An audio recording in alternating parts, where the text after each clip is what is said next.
Benjamin Clark had built a reputation as the finest spectacle cleaner in Colorado Territory, but his customers never seemed to notice any improvement in their vision after his services. That's because Benjamin wasn't trying to help them see better. He was using his access to their glasses to install telescopic surveillance equipment that transformed ordinary spectacles into powerful spy tools, making every customer an unwitting agent in his corporate intelligence operation. But to understand how a spectacle cleaner became the most successful industrial spy in the American West, we need to go back to where it all started. Back to an autumn morning in 1875, when young Benjamin first learned that some lenses are designed not to improve what you see, but to show others what you're looking at, and some cleaning services are worth more than all the gold in Colorado Territory. Benjamin Clark had arrived in Denver, Colorado Territory, in the autumn of 1875 as a 32-year-old former military optical specialist, carrying with him advanced knowledge of lens crafting and precision optics that he had learned during his service with the Union Army's Intelligence Corps during the Civil War. He was slight of build and unremarkable in appearance, average height with thinning brown hair and wire-rimmed spectacles of his own. But his expertise in optical technology was decades ahead of anything available to civilian practitioners on the frontier. Denver in 1875 was at the center of the most intense mining boom in American history, as the discovery of massive silver deposits in the Colorado mountains had attracted mining companies, investors, and speculators from around the world who were competing for control of mineral rights worth hundreds of millions of dollars. The competition between mining companies was so fierce that it had evolved into sophisticated industrial warfare involving espionage, sabotage, stock manipulation, and occasionally outright violence between rival corporate interests.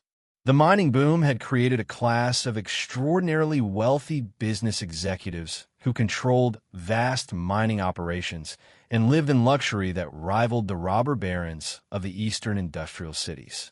These mining magnates maintained offices in Denver where they conducted business with investors, government officials, and other mining companies, creating an environment where vast fortunes could be made or lost based on access to confidential information about or discoveries, planned expansions, and financial arrangements.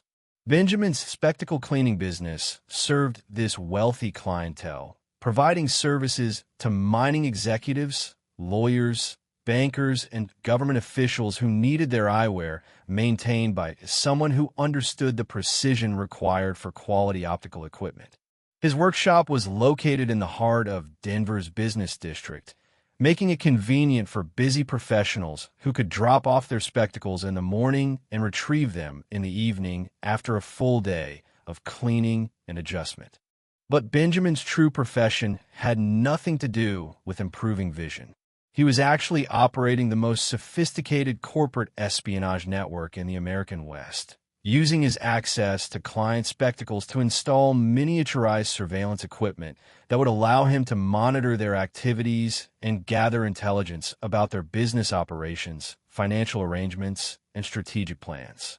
The surveillance technology that Benjamin had developed was revolutionary for its time, incorporating principles of precision optics and mechanical engineering that wouldn't become widely available for decades.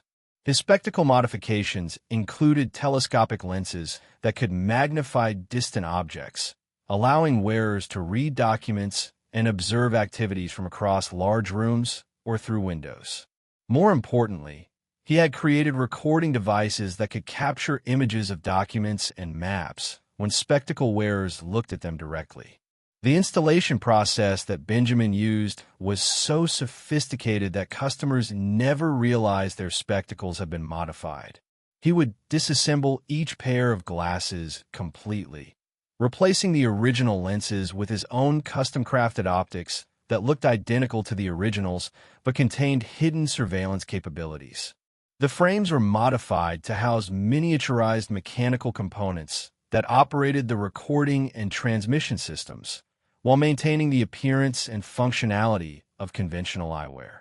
Benjamin's first major intelligence success came when he installed surveillance equipment in the spectacles of Harrison Blackfield, the president of the Continental Mining Corporation, who was involved in secret negotiations to acquire mineral rights that were also being pursued by 3 competing mining companies. The telescopic lenses that Benjamin had installed allowed Blackfield to read confidential documents during business meetings, but they also transmitted copies of everything Blackfield saw to Benjamin's workshop. The intelligence that Benjamin gathered from monitoring Blackfield's activities included detailed information about Continental Mining's financial resources, planned acquisitions, and negotiating strategies that other companies would pay enormous sums to obtain. Benjamin sold this information to Continental's competitors, allowing them to outbid the company for valuable mineral rights, while Blackfield remained completely unaware that his own spectacles were betraying his company's secrets. The success of the Blackfield operation led to additional contracts from competing mining companies who wanted Benjamin to install surveillance equipment in the spectacles of their rivals' executives. Benjamin found himself managing a complex network of espionage operations that involved dozens of different targets and clients, all coordinated through the seemingly innocent business of cleaning and maintaining eyewear for Denver's business elite. The most challenging aspect of Benjamin's operations was the development of communication systems that could transmit the intelligence gathered by his surveillance equipment back to his workshop without detection. The mechanical recording devices installed in spectacles could capture images and information, but that data needed to be retrieved and processed before it could be sold to interested clients. Benjamin's solution was to create a system of coded signals that spectacle wearers would unconsciously transmit while going about their daily business. The modified spectacles contained tiny mechanical components that would click or vibrate in specific patterns when the wearer looked at certain types of documents or objects. These signals could be detected by operatives that Benjamin had stationed throughout Denver's business district, who would record the coded transmissions and relay them back to his workshop for decoding and analysis. The decoding process that Benjamin had developed was extraordinarily sophisticated, involving multiple layers of encryption and data analysis that allowed him to reconstruct detailed intelligence reports from the fragmented signals transmitted by spectacle surveillance systems. He could determine what documents spectacle wearers had examined, what conversations they had overheard, and what business meetings they had attended, all without ever having direct access to the locations where the intelligence was gathered. But Benjamin's most profitable operations involved the manipulation of mining stock prices through the strategic release of intelligence information. The mining boom had created a speculative stock market where share prices could fluctuate wildly based on rumors about or discoveries, planned expansions, or changes in company leadership. Benjamin learned to time the release of intelligence information to maximize the impact on stock prices, allowing his clients to make enormous profits through carefully coordinated trading strategies. The stock manipulation schemes that Benjamin orchestrated were so sophisticated that they influenced the entire Colorado mining industry. He could cause the stock price of a mining company to crash by releasing negative intelligence about or quality or financial problems, or he could drive prices up by revealing information about new discoveries or planned expansions. The profits generated by these operations made him wealthy beyond anything he could have achieved through legitimate spectacle cleaning services. The complexity of Benjamin's intelligence network reached its peak during the summer of 1883, when he was simultaneously conducting surveillance operations on behalf of 7 different mining companies while also selling information to stock speculators, railroad companies, and territorial officials who needed intelligence about mining industry activities. The coordination required to manage these multiple operations without creating conflicts of interest or compromising his cover identity required extraordinary skill and attention to detail. But the success of Benjamin's operations also created new dangers as mining companies began to realize that their most sensitive information was somehow being leaked to competitors. Industrial security became a major concern for mining executives, who started hiring private investigators and security consultants to identify potential sources of intelligence breaches.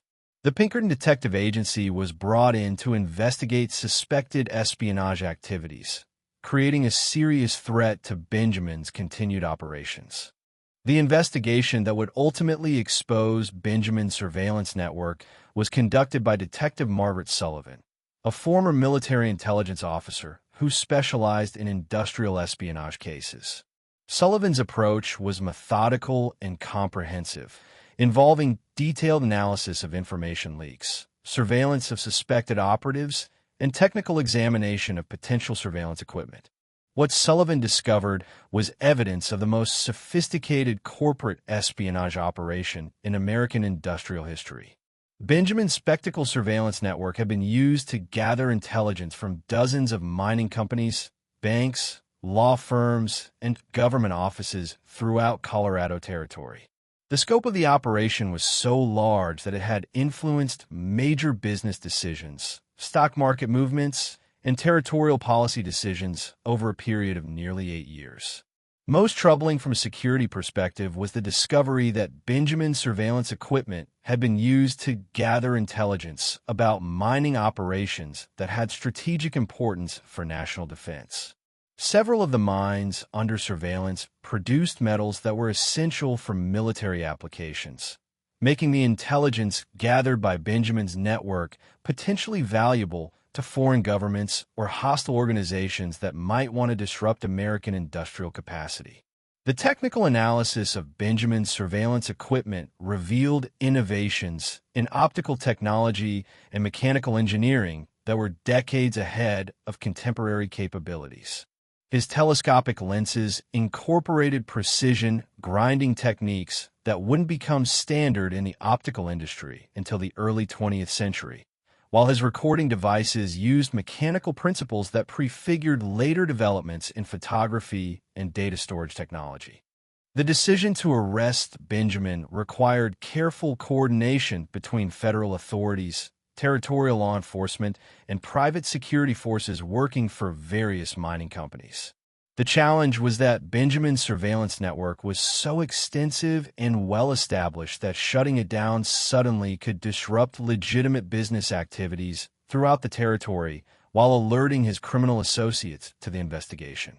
Sullivan's solution was to conduct a carefully orchestrated operation that would simultaneously seize Benjamin and his surveillance equipment, while also rounding up the network of operatives who had been working for him throughout Denver and surrounding mining communities.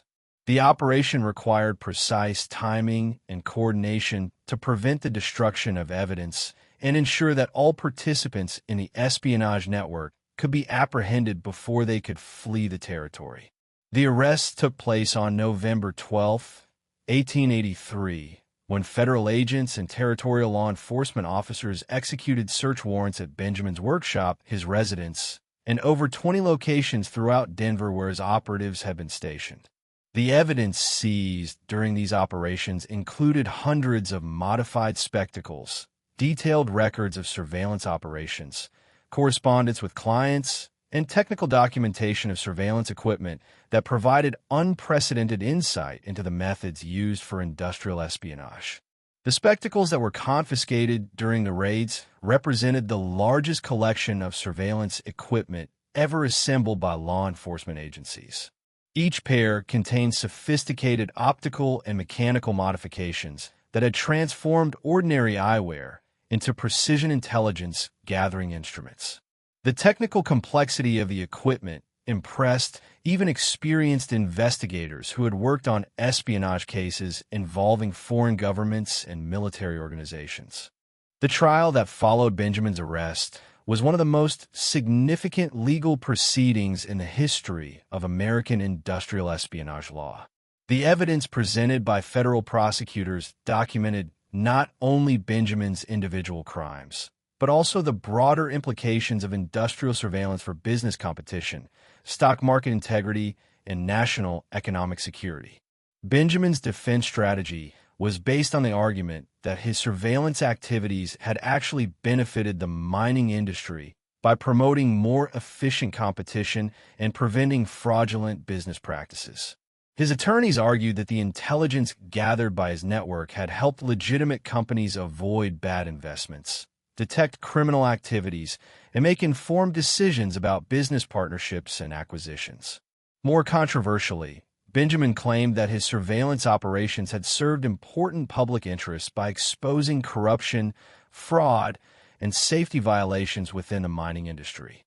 He testified that much of the intelligence he had gathered had revealed illegal activities by mining companies, including the use of unsafe working conditions, environmental contamination, and fraudulent reporting to investors and government regulators. The jury's verdict reflected the complex legal and ethical questions raised by Benjamin's case. He was convicted on multiple counts of industrial espionage, fraud, and violation of business confidentiality laws, but the sentences imposed were relatively moderate compared to what prosecutors had requested. The judge acknowledged that Benjamin's activities had been criminal, but also recognized that his surveillance operations had revealed legitimate problems within the mining industry that needed to be addressed through proper regulatory channels. Benjamin served 6 years in federal prison before being released on parole in 1890. During his incarceration, he had continued to develop optical technologies and had written extensive technical documentation about surveillance equipment design that was studied by law enforcement agencies and military intelligence organizations. When he was released, he received offers to work for legitimate optical companies and government agencies that wanted to employ his technical expertise for legal purposes. The spectacle cleaning business that Benjamin had operated was shut down permanently, but the surveillance techniques he had developed continued to influence the development of intelligence gathering technology for decades. His innovations in miniaturized optics, mechanical recording devices, and covert communication systems became foundations for more advanced surveillance equipment that was used by law enforcement agencies and military organizations throughout the early 20th century. The mining boom that had provided the economic context for Benjamin's espionage career continued into the 1880s, but the industry adopted new security measures and regulatory oversight that made similar surveillance operations much more difficult to conduct. The lessons learned from Benjamin's case led to the development of industrial security practices that became standard throughout American business and industry. But perhaps most significantly, Benjamin's story demonstrated the potential for technological innovation to transform traditional business relationships and competitive practices. His surveillance equipment had been primitive by later standards, but it had been sophisticated enough to revolutionize industrial espionage and create new possibilities for gathering intelligence about business activities and financial operations. In the end, Benjamin Clark had indeed been a spectacle cleaner, but the vision he had provided to his customers had nothing to do with improved eyesight. Instead, he had given them the ability to see opportunities, threats, and information that would have been invisible through conventional business intelligence methods. His lenses had been more than optical instruments. They had been windows into the secret world of corporate competition and industrial warfare that defined American business during one of its most dynamic and ruthless periods. The spectacle cleaner who never improved anyone's vision had actually provided his customers with the most valuable kind of sight, the ability to see what their competitors were doing, what their rivals were planning, and what opportunities existed for those who had access to information that others didn't possess. His cleaning services had been more than maintenance. They had been transformation of ordinary eyewear into instruments of power that could determine the fate of fortunes and the future of entire industries. If you enjoyed this incredible true story of technological innovation serving corporate espionage, subscribe to our channel for more amazing tales of ordinary people who accomplished extraordinary things in the American frontier. In the comments below, let us know what you think about Benjamin's methods. Was he a brilliant innovator serving legitimate business needs? or a criminal who violated trust and privacy for profit. Click on the video appearing on your screen now to discover another shocking story of hidden technology from the mining boom era.